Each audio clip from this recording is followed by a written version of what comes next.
Still practicing or getting review time for the second check-in. We got like a week and a half, give or take, still. So we'll get those Roman numerals up like a Super Bowl, I guess. All right. From here on, we're mixing all this stuff together. And the big plus is, as we're reviewing for the check-in, this is going to help with review for the EOC also.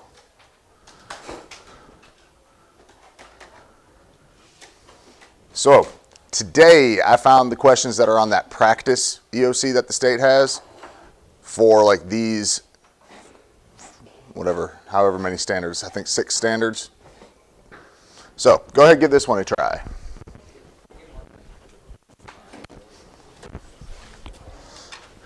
Length of rectangle is 5 more than its width. The length of the shorter side of the rectangle is equal to the rectangle's width.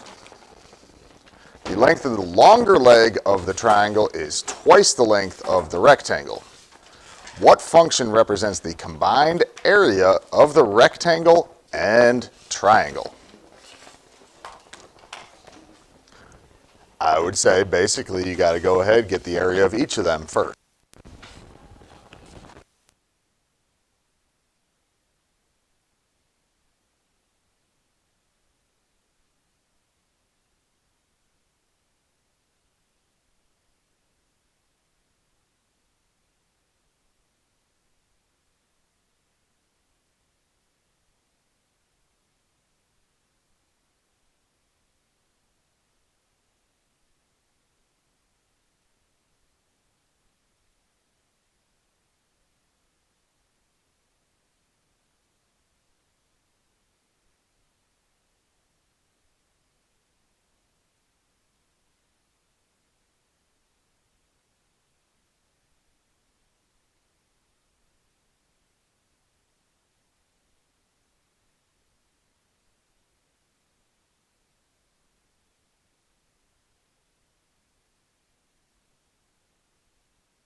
If you wanted me to bet on it, I would bet this would be a calculator active type question, but the calculator does not help you at all.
All right, everything they got it.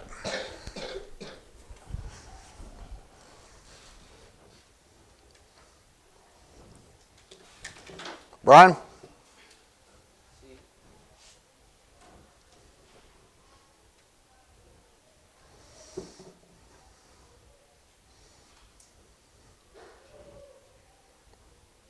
Adrian? How many of y'all drew a picture? So picture's definitely going to help. All right, so we got the length of the rectangle is 5 more than its width, W. So what that tells us is the width is W, length is 5 more, so that's W plus 5. You find the area. I'll get to the triangle in a second. You find the area, you multiply length times width. So what we have is W times W plus 5. And it gets multiplied by the whole thing, so it kind of looks like that if I were to write out the multiplication. So we got to distribute that W. W times W is W squared. W times 5 is 5W. Okay? Any questions on the rectangle?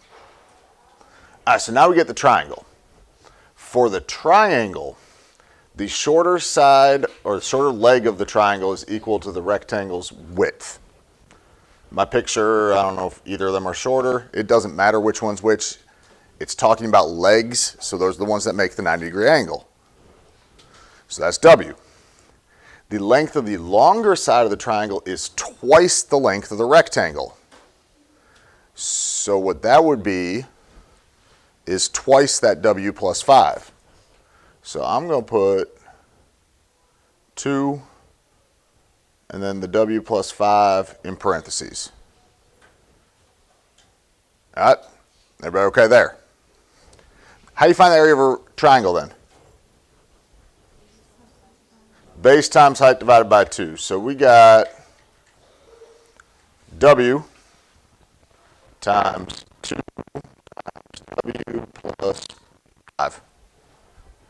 And then we got to divide that by 2. I got 2 on top, 2 on the bottom, right? And it's multiplying, so I can cancel those out. So now I got W times W plus 5. That's the same thing as the rectangle, right? So that's W squared plus 5W. Now I was talking about the combined area. So the combined area means we got to add them together. What's W squared plus W squared? 2W squared. What's 5W plus 5W? 10W.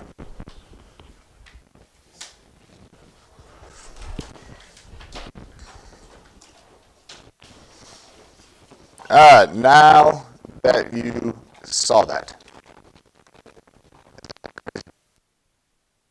No. Using that first. And honestly, it's a little bit harder than most of the actual problems I've seen on an EOC. There's a little bit more to it. You're more likely to maybe get one of those shapes. Just the rectangle or just the triangle, and have to find the area. Any questions there? All right, so this is the next one then. What is the distance between the y-intercept of the function f of x equals 2x squared minus 6x plus 3 and the y-intercept of the linear function g represented in the table below?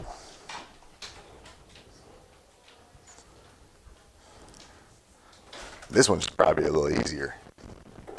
Or hopefully now, right?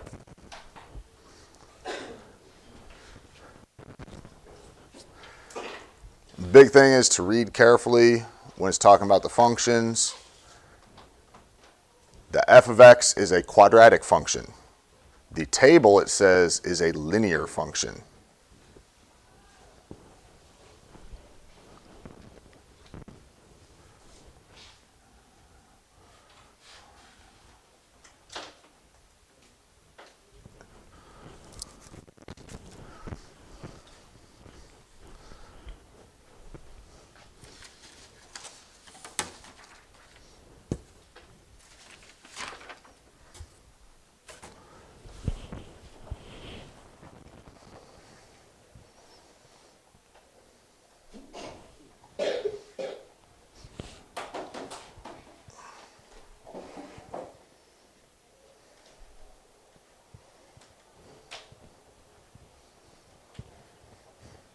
All right, Emma, what you got? C is correct. Put the table into Desmos, right? Once you put the table into Desmos, you do your y1 squiggle line, mx1 plus b. That's going to graph the line for you. More so, it's going to give you the equation. It'll tell you what the slope is, what the y-intercept is. We got to do this on the inactive. What's my y-intercept for the quadratic function? 3. The y-intercept is our c value. To find the y-intercept from the table, I got to do change in y over change in x to get the slope. Then I got to do y minus mx. So I'm going to use these two here. 3 to negative 13. How much is that changing? 16, and then slope, the sign matters. We're going down. So we got a negative 16. How much are my x's changing? 4. So that makes my slope negative 4. All right. Then we do y minus mx to get our y-intercept. For that I'm going to use this one because those are the tinier numbers. So I got 3 minus negative 4 times negative 2.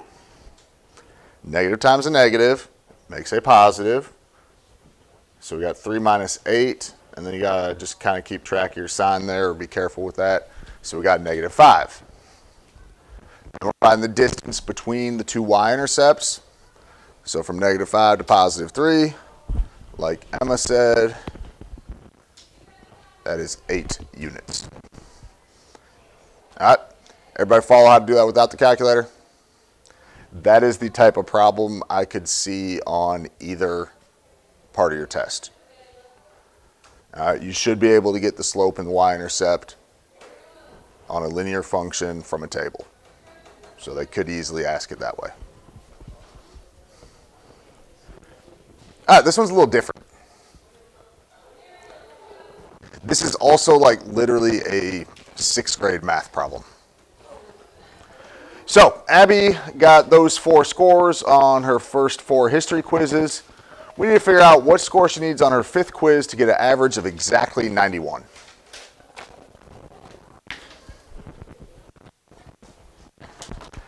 Keyword here, you got exactly 91.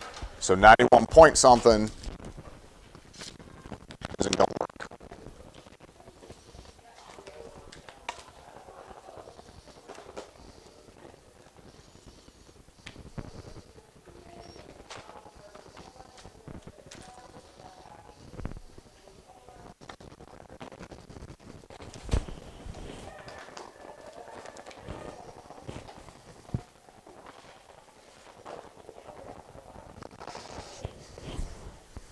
Aiden, what'd you get? A is correct.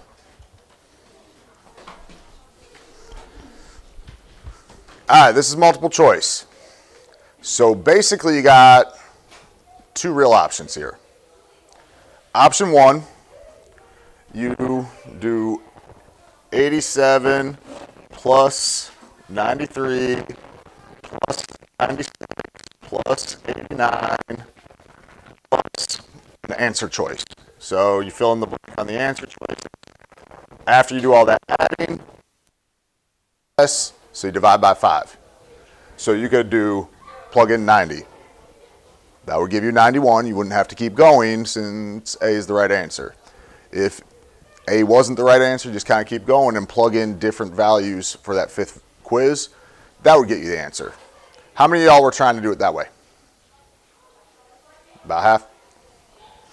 All right, the other thing you can do is work backwards. In math, when you work backwards, you do the opposite. So we need it to equal 91. So step 1, we would multiply 91 times 5. So if I do 91 times 5, that is going to give me 455. Oops. And then you subtract each of the quizzes she already took. So minus 87. Good part about a calculator, the calculator can do this all at once. So minus 93, minus 96, minus 99. If for some reason this was on the inactive, you probably want to do those each one at a time. It's going to take a little longer, but no offense, anybody's going to screw up probably if you try to subtract them all at once, okay? The calculator can do them all at once. I know I would mess it up trying to subtract them all at once. That doesn't go easy. You could add them together and then subtract them once.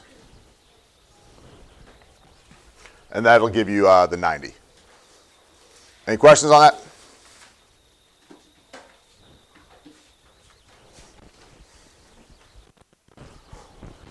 Y'all, and that was it then. In terms of the practice EOC, we had 3 problems for those 6 standards.